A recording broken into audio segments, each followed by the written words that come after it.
Welcome back to the Charles Eoghan Experience. Welcome back, all, and yourself. How have you been? Charles. I've been Charles excellent. Really excellent, except for today. I put it on silent. I mean, I swear to... Fuck. All right. Anyway. That's a poor start. You went to Nottingham for the weekend? Yeah, I went to Nottingham. Yeah, that was lovely. Got some rounds in with Carlos Gomez. Shout out everyone in Nottingham. That was a good fun seminar. Butterguard. Yeah, half butterfly. It was mostly leg attacks and defense. Ooh. They wanted a slightly different team, but yeah, I added in the team. Yeah, I added in the half butterfly stuff. So just a bit of choi bar, a bit of what's it called, 100%er. All the technique tips. You can find them. Tips, Instagram. Bro, they've been working so well. I just make them up on the spot, and then it works really well afterwards. We're laughing now, but you're serious. That's what I mean. Fucking hell.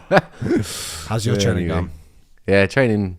Well, it was good up to today. Today I felt fucked. Changing of the clocks. Yeah. Clock's going back. Yeah. It kills a lot of people. Yeah, it killed me.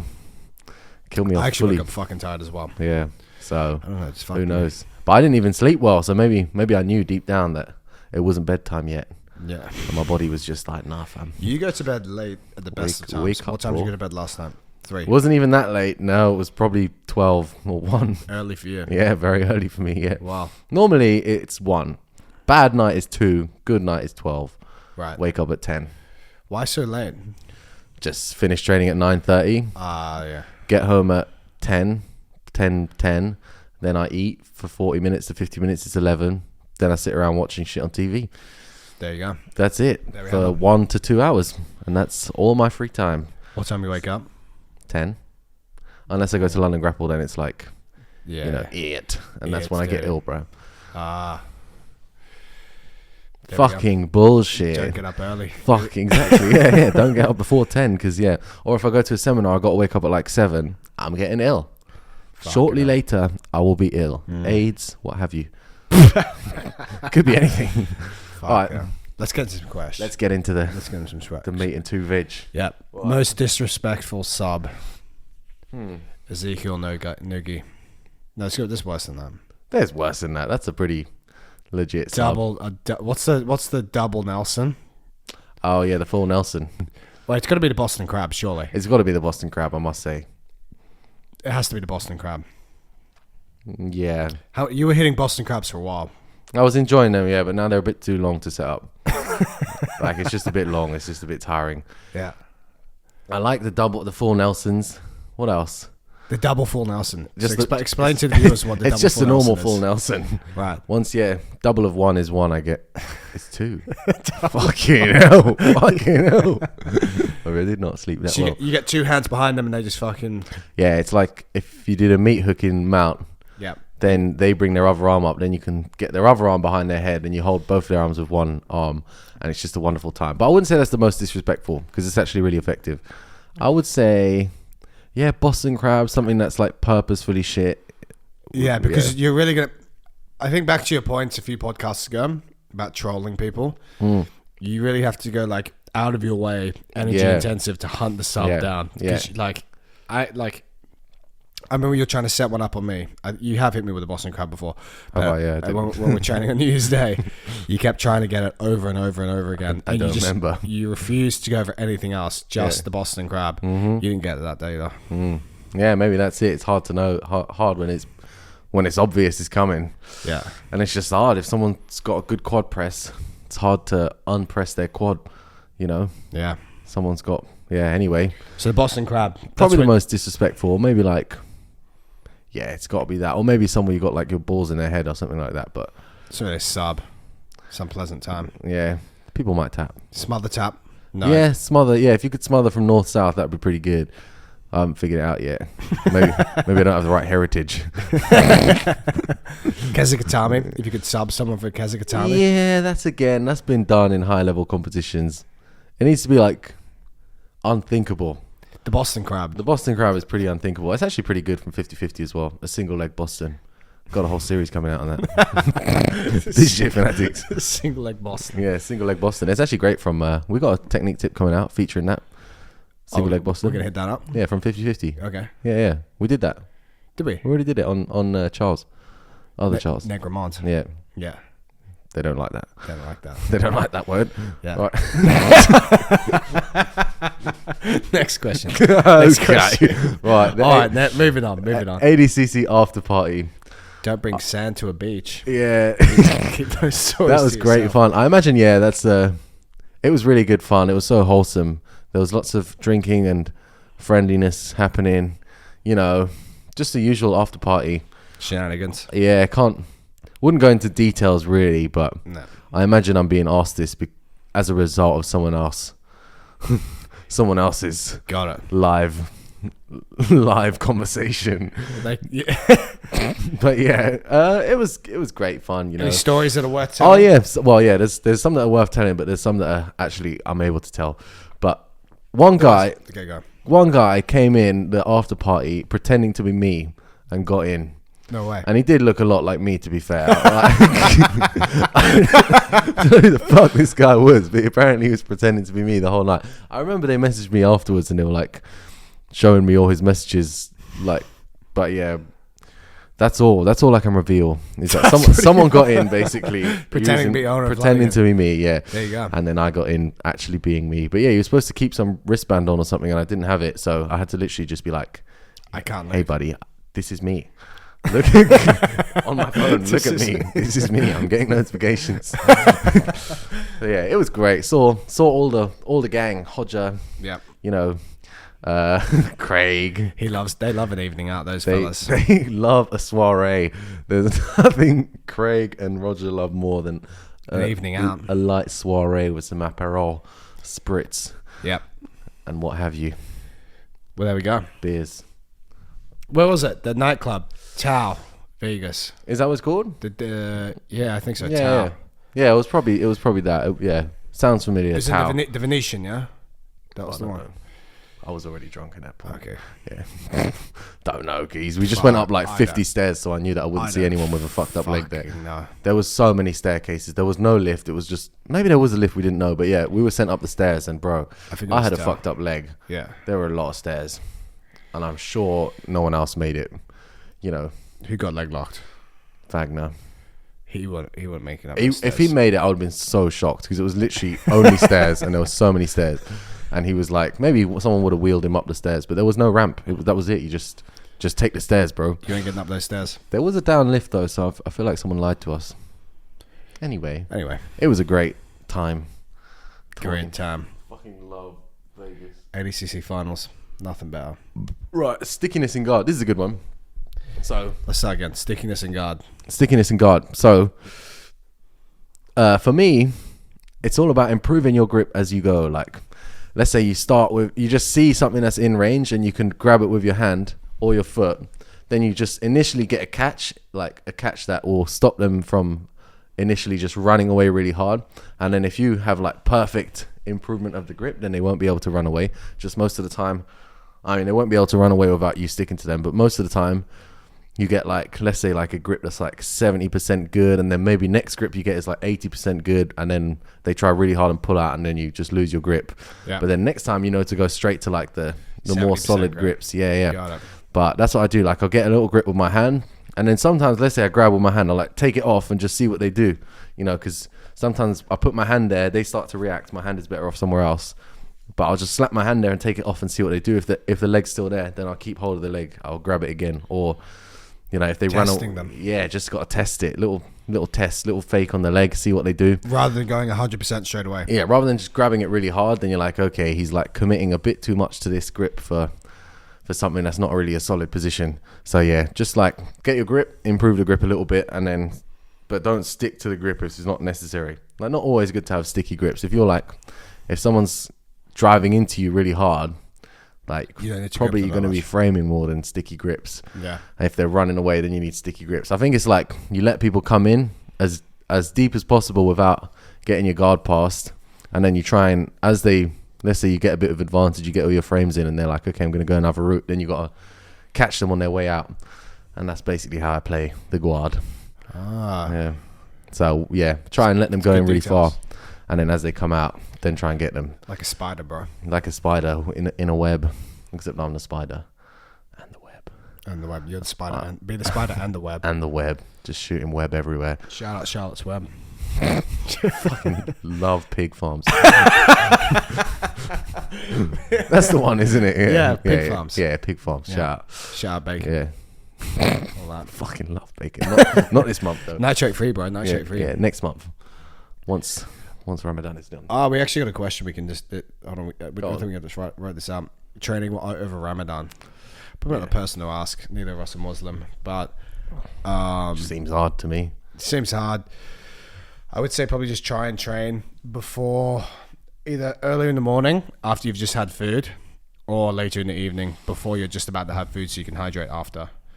But yeah, you're gonna be thirsty regardless in the evening, aren't you? You're gonna be first. Probably just try and center your training around the morning, and maybe do weights or in the midday or the afternoon.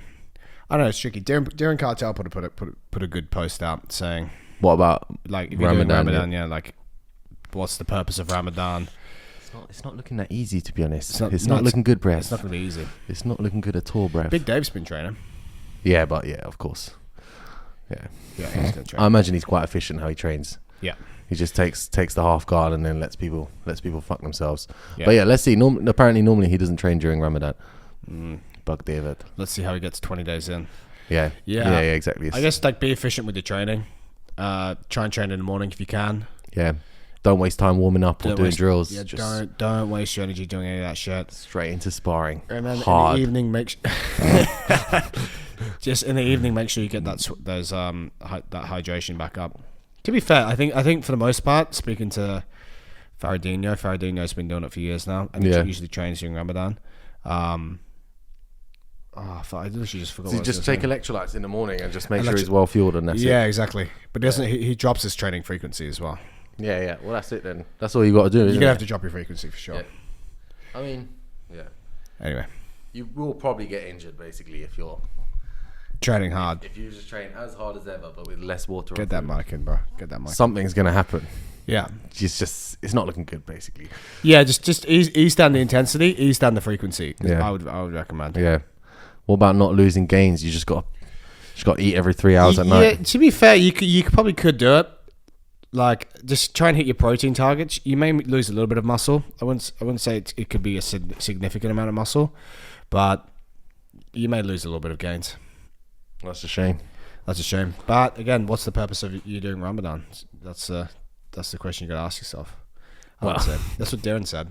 I'm just quoting his post. Yeah. Is it to get gains, or is it for the religious, spiritual purpose of doing Ramadan? Well, I guess, yeah, the gains have to be set to the side. Sacrifice, yeah. They'll come back. Don't worry. You'll get them back. Yeah, over the other 11 months. Exactly. Yeah, fair enough. All right. And you can eat hard at night.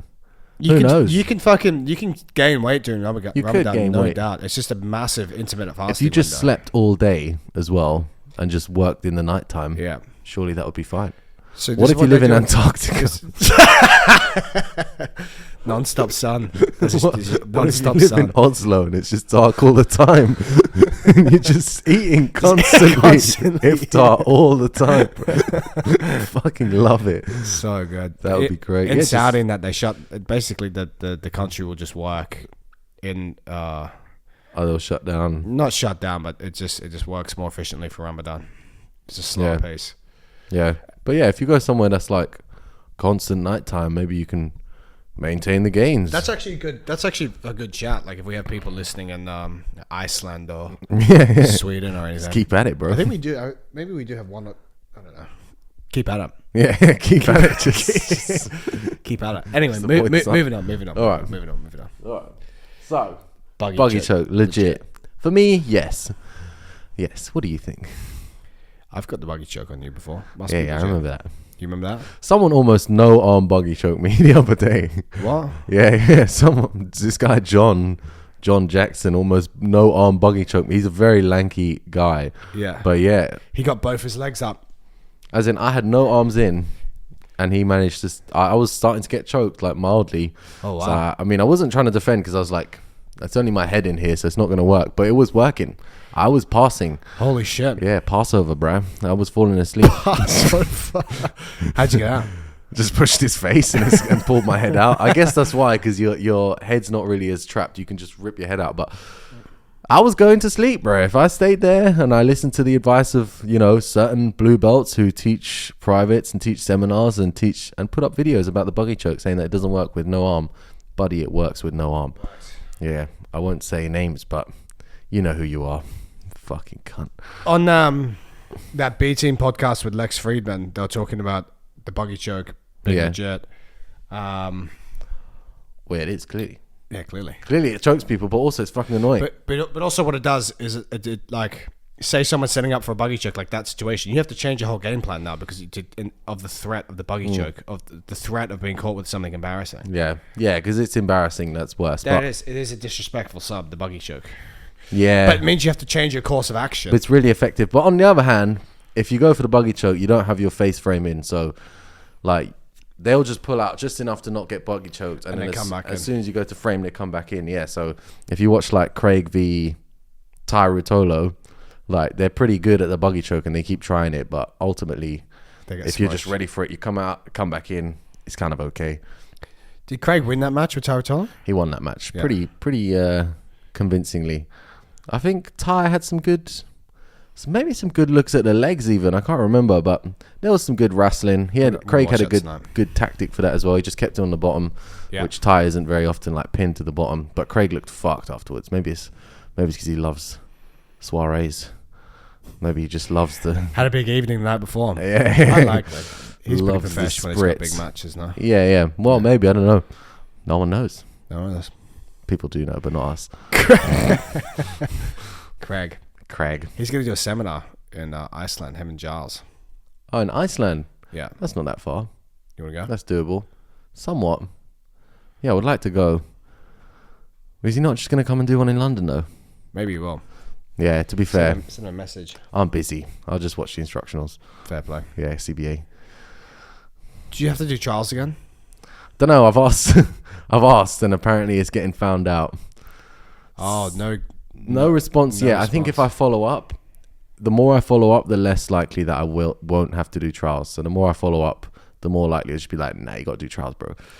So I'm just leaving it to simmer on the back burner. Yeah. And then when are you going to start pushing the heat? Well, when I need to book flights and stuff, or before trials subscription runs out, like before you can stop signing up to trials, then I'll just be like, listen, lads, I need to know. I need to know. There you go. I need to know. So yeah, like hopefully I don't have to do them, but because it's fucking hard. Like, just because you win one trials, bear in mind I won 1 in 3, doesn't mean you'll win the next one. It means you'll win the next one of the next 3 by that maths. 33% chance of winning. You just gotta keep going. Just gotta do them as many times as possible until you win. That's it. Yeah. The more trials you do, the more likely you are to win. Nothing to do, well, yeah, obviously to do with skill, but yeah, the more goes you get, the more likely you are to have a nice run all the way to the finals. And yeah, just catch people that are having an off day, all that kind of stuff. Yeah. Just catch all the juices that don't do leg locks. I feel like they're a dying breed, though. Do you think so? I think the people that don't do leg locks are a dying breed. It'd have to be. Surely it has to be now. If you're doing an ADCC trial and you don't do leg locks, that is a mistake. Well, there's leg lockers and there's leg lockers, though. There's people that will do leg locks on their local grappling industries. And on their local training partners and stuff. But then when it comes to people actually leg locking them, international level, it's not the same, really. You can get countered very easily, as we know. Fuck that guy. Yeah. So I think there'll still be guys that don't leg lock, but then just that being able to stop it and just general familiarity with it is going to go up as time progresses. Luckily, the 88 kg division is still full of stupid juicers, so still got a chance. Yeah, lucky for me. What was the initial? What made you want to go up to 88 from 77? I was just struggling to cut weight to 77, first of all, and second of all, I looked at the higher weight divisions and I was like, is this even good? Like, are they even good? If you watch the 99 kilo division, sometimes it's fucking shit. Like, or the plus 100 is like, can be just awful. Just terrible. Like not in actual ADCC, fine, but in terms of like the Europe one, they're just big. It's just whoever's bigger tends to win. And then if they're like way too big, it's clear that they have never done jiu-jitsu, and then they're just shit. Right. So yeah, I was looking at that like, A, I can't cut weight to 77, and B, it looks much easier at 88. So off I go. So time to get swole. Yeah, time to get swole, exactly, yeah. And to be fair, I won the trials at 83.5 kilos, so... Oh, yeah. Didn't even need to be that. How long had you been big. training for that point? I don't know. Not like summer to September. Wow. Yeah, wow. We started like June, July. Yeah. And then September, and that was it. There we go. Strong enough, 83. Strong enough to, 83.5. Yeah, tasty. And yeah, I felt weaker than maybe Luba Sands at the end. He's a really professional athlete, really good at jiu-jitsu. Really good at You should check out his instructional BJJ Fanatics on Luta Livre guard passing. It's amazing. We'll put a link up in the description. Okay. I wouldn't recommend buying any other Fanatics instructional until you've bought that one. Just the guard passing. Just Luta Livre guard passing. He's only got one. There's one pass where you put your all 10 fingers in your partner's eyes and then run around the outside. And it's been effective so far. That's all I'm going to say. Check it out. There we go. Check it out. It's a great instructional. What's your That weight was now? convincing. I weighed myself on Saturday after training 87.5. After training. Yeah, after Fresh, training. 89, 90. Yeah, 89, 90 if I'm rested and fresh in the evening. Between, well, it depends how much I've eaten and trained and all that shit. But basically between 86 and 91. Yeah. That's my weight. A lot of people say that as the divisions get heavier, people just get less technical. That's what Gordon will say. It's just a fact. It's just a fact. Like, you look at like 77 division and below is just fucking tight. Yeah, 66 they're the ones that invent shit. So technical. And everyone else just sort of copies. But then I'd say the pressure passing in the higher divisions is better because people just practice it more. Yeah. Bigger and stronger. Yeah. Gordon's pressure passing is naturally going to be better than Pato's because he practices it more because people are smaller, so he gets to crush them more often. But that said, you could still be effective with a pressure passing if you're 66 kilos. That's true. Just got to be able to do it on big cunts all the time in training, which will probably make it harder to practice. Yeah, you're going to use way more energy, right? Yeah. So it'll take longer for you to get good at that. Training. And 66 kilos, I guess there's not as many humans at that weight than at 77 or 88. That's true. So it should technically be easier, but somehow it's not. So 77 and 88 should be the hardest divisions. Nah, I think 77 is the hardest, yeah, and 66 is the second hardest. Then 88. Actually, I think 66 is the hardest, and it just goes up. 66 does actually look the hardest because they're just so technical. Yeah, so technical, fast as well. So fast. There's no one really like smokes anyone there without it. No one makes it look easy. It's all like hard fought matches and like, oh, that was a sick technique, but you can't get by on like budget techniques basically. No, it's got to be fucking sick. That's true, actually. No one's dominated 66 like Gordon's been dominating heavyweight. Although, Gordon had that run up to ADCC. He was just smashing 90 kilo people. Yeah, smashing, bro. Yeah. So I think 66 hardest.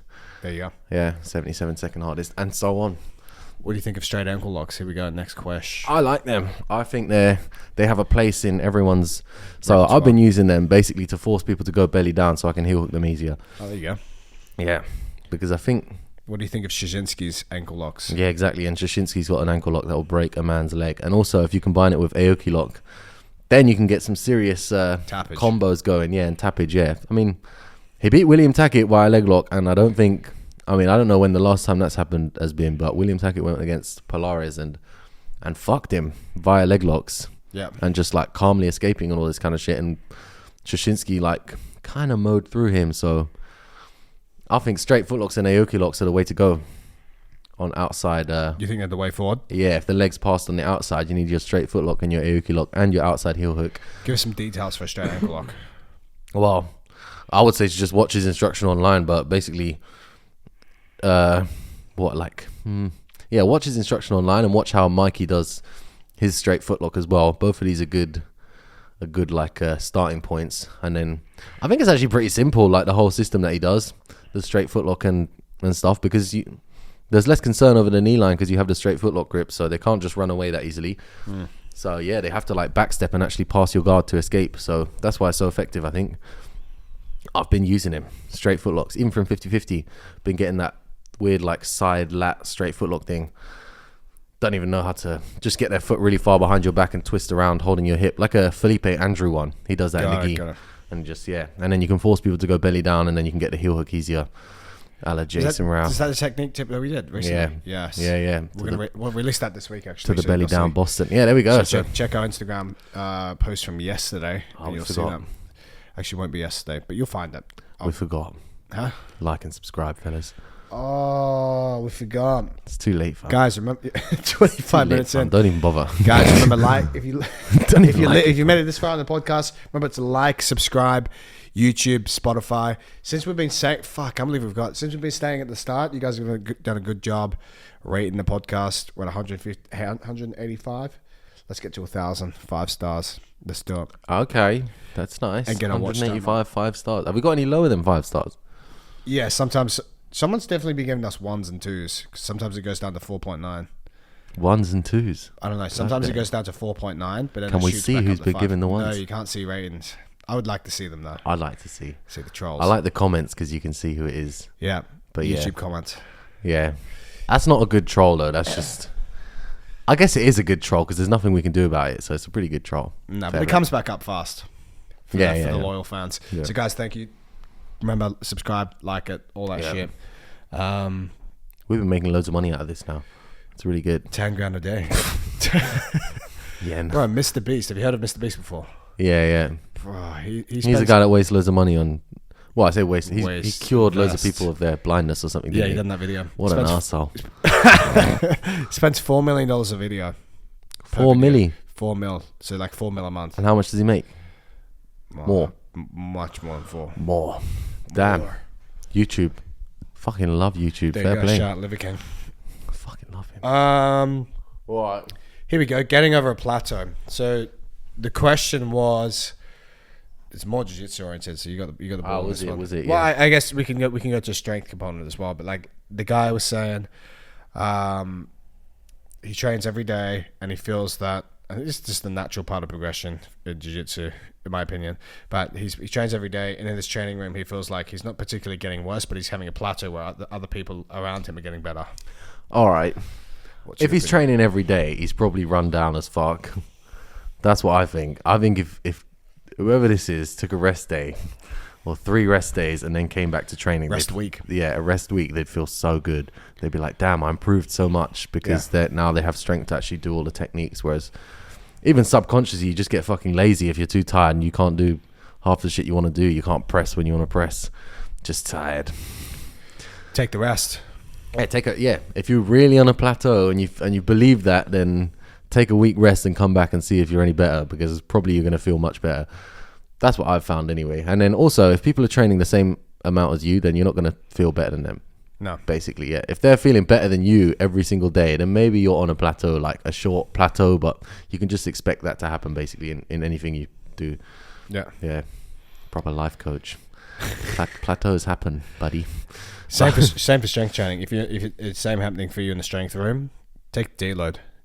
Take either a complete week off or a week at like 60% effort, and then you need to change the exercise variations. Yeah. But for jiu-jitsu, good point there. If everyone else is training every day as well, they're also very good, and they're also going to challenge you because they know what the fucking exactly. And if they're not training every day, then they're just fresh. Like that's how it is all the time. If you're training all the time and you're teaching classes, let's say 3 times a week, these people are training maybe 2 or 3 times a week. They're like pumped for the lesson, and then you roll with them. You're like, how's he so good? He's only training twice a week. He's not good. You're just tired. He's pumped for the lesson. Yeah, you're just tired, and he's not tired. That's all. Yeah.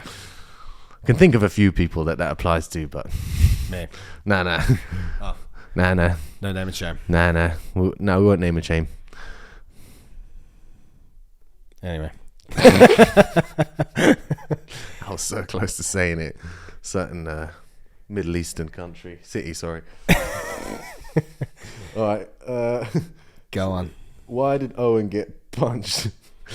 Well, first of all, you're gonna put that video back up. It's coming. I'm not in control of the video. I would never upload a video that my friend Helton told me not to post. Helton, my good friend, was just trying to shake his hand free, and I accidentally headbutted his fist with my cheek and jaw. So So yeah, he was just shaking his hand completely innocently, and like I pushed my face forward into his hand, and then that's how fucking punched you in the face, bro. I got punched in the face, bro. Fucking punched you in the face in plain day, breaking the grip. Bang. Yeah, he's just shaking his hand. He's just trying to escape, bro. Yeah, that was it. So why did I get punched? I think my grip was too sticky, and it was shortly after I hit a leg lock. So bit salty. Yeah, maybe a bit of salt, maybe a bit of some sort of hormonal imbalance. I don't know why. He seemed perfectly healthy. Odd. Anyway.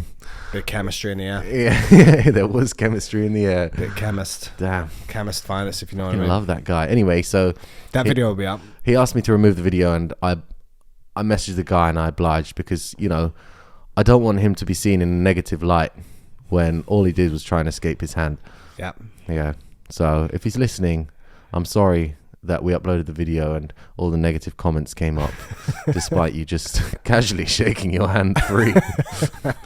As many people do in jiu-jitsu. And actually there's quite a few people that would back him and say that, man, he's a lovely guy. He doesn't mind getting subbed. He just wanted to shake his hand free. There you go. Anyway, follow at Roaming Rolls on Instagram or myself, and you will see the video shortly once he's out the country.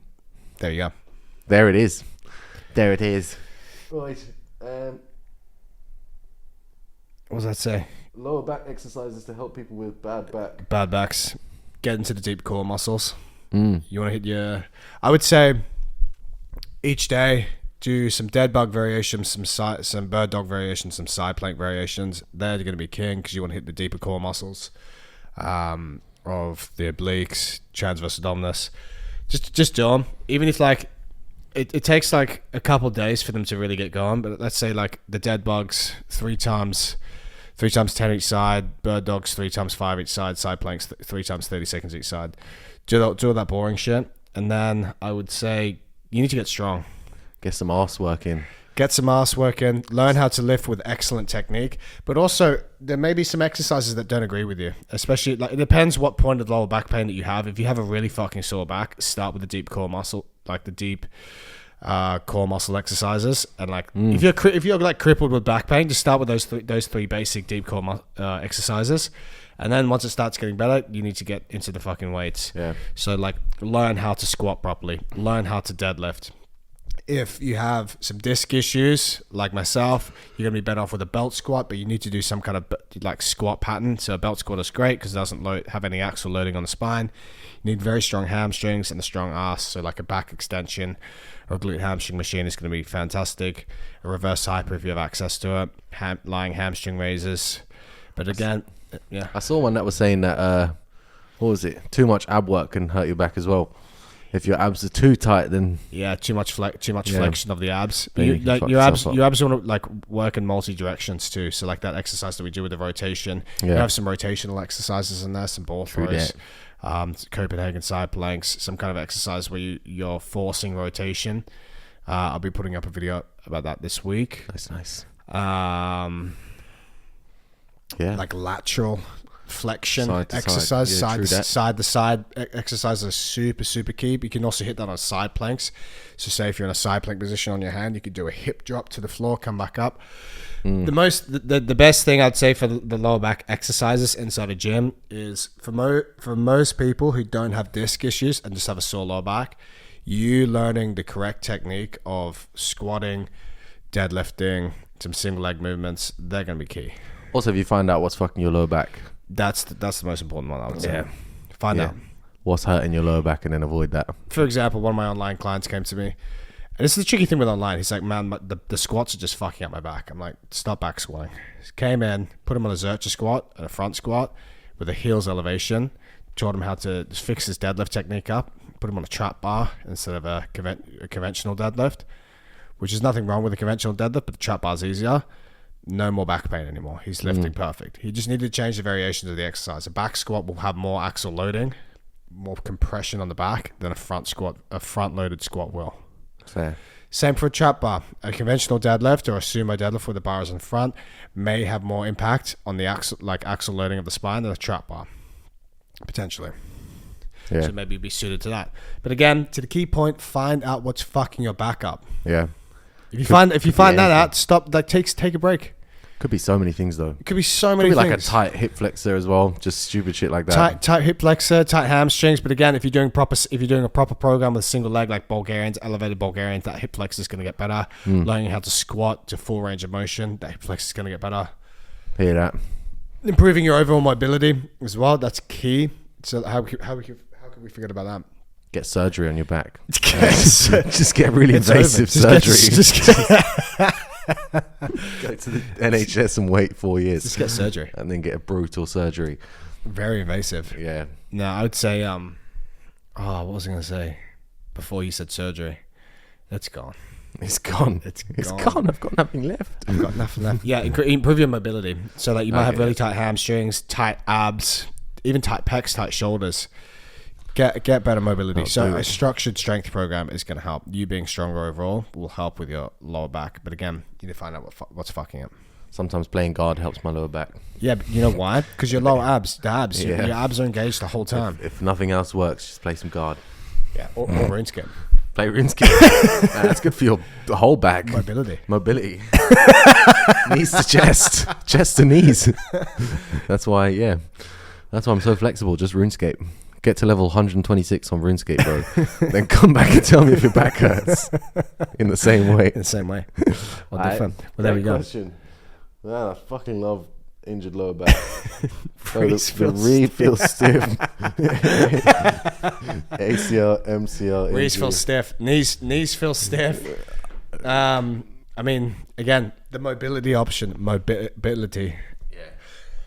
Mobility. Get more flexible hamstrings, get stronger quads, get stronger glutes, learn how to squat properly, learn how to squat to full range. Again, if you have ACL, MCL problems, meniscus problems, there's no particular exercise that's going to be good for you. Like knees over toes, people talk about him. He does like a lot of sled pushing, split squats, elevated split squats. All that stuff can be great, but at the same token, it cannot be great. Maybe you're doing it and it's like fucking hurting your knees, so you need to find the right angle so they're going to work for you. So all of those exercises are great. Squatting is good. Deadlifting is good. You want to make sure that in your program you're hitting the hamstrings from both angles in a straightened position, like an RDL or a back extension, so a glute ham extension, and then some like lying hamstring curls, or some slide outs, hamstring slide outs, whereas the knee is flexing, so you can strengthen your hamstring when your leg is straight, and then the other one where you're pulling your ankle to your knee, hamstring flexion, Nordic curls. They're all very good to keep the hammy strong, to help the knees. Again, there's no exercise that's going to fucking stop you from getting injured. If you can get injured whilst being really strong. You can't the bulletproofing thing doesn't exist. You can make yourself a bit more resilient to potential injury, but you can't bulletproof yourself from fucking getting injured. It doesn't fucking work. Depends on the bullet. Depends on the bullet. There's legal. So ACL, MCL. I mean, look, most people have come train with me with like torn MCLs and ACLs. They can do most things really. Like you can hinge, squatting may be a bit of an issue, but you can deadlift. You can do some hamstring variations until you can get to a point. Obviously, working with a physio and an injury specialist who you trust and is actually good at the jobs. Yeah, wrong podcast. They can wrong podcast, guy. This ain't us. They can help you decide when there's a good time to start squatting and loading those knee bending movements. Also, some like pliers can be helpful. For me, split squats help my MCL. Yeah, on both legs. That seems to be the main. Bulgarians. Yeah, Bulgarian split squats seem to be the main contributor to my knee not hurting anymore. Strong VMO. Yeah, the VMO is the teardrop muscle in the thigh. Yeah, this one. You want that really strong, and the ass and hamstrings. Yeah, I found that all the exercises that the physios gave me, well, not all the physios, but the normal physios gave me was just like, I'll just straighten your leg really hard, and like, doesn't really cut it. Like, it's hurting during the exercise, and it's not feeling better after. Just do like, I feel like one thing that helped with the physio was like not looking for pain when you're rehabbing stuff. Like, it doesn't have to hurt where it's supposed to hurt as you do the motion. It just has to work. Yes. The muscles. Yeah, key. Structured strength program. Yeah. Strength program. Or if you're doing physio, that it was just a good tip, basically, not looking for pain. Not like, oh, but I don't really feel where I'm supposed to feel it. Like, that's kind of irrelevant. Just do the exercise. Yeah, just do the exercise and then see how it feels after. Right. There it is. Rolls and Rehab. Rolls and Rehab. Shout out Rolls and Rehab physio from West London if you'd like to be healthy. Best number of rounds to do per training session. Can't believe we wrote this question up. It depends. I like. How many rounds? What if you're fasting, then do fewer rounds? I think just do as many rounds as you can. Like, or if it's per session, then, you know, maybe don't just like completely, if you know you have a session in the evening that you're planning to attend, then don't burn yourself out. Just simple mathematics. If you're doing 2 sessions a day, do 50% your max RPE per day. Or like, maybe not max RPE, but, you know. Per session, sorry. Yeah. If it's like 2 sessions, then you work 50% as hard in each session or something like that. Or, you know. If it's 1 session, give it your all. Yeah, if it's just 1 session a day, then yeah, just go hard, I guess. Just enjoy yourself. Yeah, just do as much as possible. But then, yeah. Also, if you cool down, I think just stay off the mats. Like, if you did some sparring and you cooled down really hard and then you try and get back into it, those are when the injuries happen. Everyone fucks themselves doing that. Yeah, don't be a fool. Just like once you cool down, just edge your way off the mat, and no one will ask you for a round again. Yeah. Otherwise, you're gonna get fucked. It's always the case. You see so many people. I did a round. I cooled down for a bit. Then when I did another round, I fucking tore my ACL or I hurt my back. Yeah, because they're going at the same intensity as they did when they were warm. But actually, if you cool down, you got to start again from scratch, from day dot. Fucking. See, that's a hard question to answer. It depends. Depends what the goal is. Ça dépend. If you're French or Vietnamese. Ça dépend. Ça dépend. These Monday podcasts are tougher than the Sunday podcasts, I feel. Why?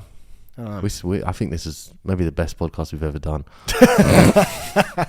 If you made it this far, wow. It's a good podcast. We got some key. Yeah. Good questions in that. Yeah. Good for like light reading if you're on the train or whatever. Light listening, yeah. Right listening. Maybe we should put like a audiobook version up. Yeah, good. And maybe speak a bit more slowly. Yeah. And maybe a bit more whispery. Yeah, a bit more whispery, a bit more smooth into the mic. Let's hear about the rest of your week. Rest of the week, right, tomorrow, conditioning, yeah. Yeah, we got conditioning. Yeah, conditioning. We can talk about conditioning, actually. Let's see, my neck is fucked right now. Like, I might have to just... Is it really sore right now? Yeah. Worse after weights? Not worse after weights, but the same as before. And I had a massage before, and the massage just helped a little bit, but it didn't do all of it. You need to take some time off. Maybe rest tomorrow, bro. Yeah, maybe rest tomorrow, exactly. Yeah, but I can't rest in the evening anyway. I have to do my class. But I can just not spar. Do you want to do condition? Yeah. Tomorrow, yeah. Conditioning with no damage, no further damage required. No, I don't think it's going to damage my neck. I honestly think it's like... collar tying. It could be collar ties, but I don't even think it's that. I think it's like spinning really fast and clicking my neck. It's like doing duck unders and impacting people with my head rather than my shoulder. Take the rest, bro. Yeah. Rest. No sparring tomorrow. Do the conditioning. See this physio. Maybe won't spar today. Bruv, don't do that, man. Just chill out. It needs to rest. Yeah, rest. So yeah, do that. And then Wednesday, got wrestling and something else. And physio. Yeah. With rolls and rehab. And then Thursday, we got weights. Then Friday, we got... Fuck. What you got? Sparring. I have a private. That's all, because the physio will be moved. So that's it. And then obviously got all the classes in the morning and evening. There you go. What a week. And then Saturday, I have a rest day. So if anyone wants a seminar, don't shout me. There you go. Time. Cardio tomorrow. We talk about cardio. Actually, I'm putting a post up about cardio later. Yeah. Should we call it? Let's call it. Goodbye. Good night. Great to have you. Great to see you again. Thanks. Really guys, support the podcast. Remember, like, subscribe. Owen's BJJ Fanatics, my strength and conditioning plan. Come join our jiu-jitsu club. Me and Sylvia teach at every single class. There are 2 black belt coaches. And you can spar with us at every single class. And we'll put you on Instagram if we fuck you enough. There we go. There we go. There we have it. Yeah. Great to see you. Mashallah. Bye.